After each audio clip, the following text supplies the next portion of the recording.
संग्रामविषयी काय आपलं म्हणणं आहे आता?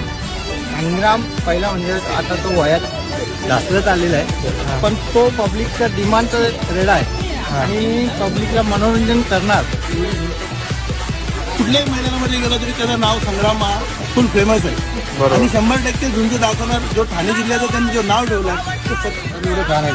त्यांचा आशीर्वाद अजून काय पाहिजे. संग्रामने जो आशीर्वाद कमवला आहे आजपात मला तरी वाटतं नाही का. बरोबर. आजपात सुद्धा गडने कमवला नाही. असा आशीर्वाद सगळ्यांना. तालुका जिल्हा विचारून घे या जगात.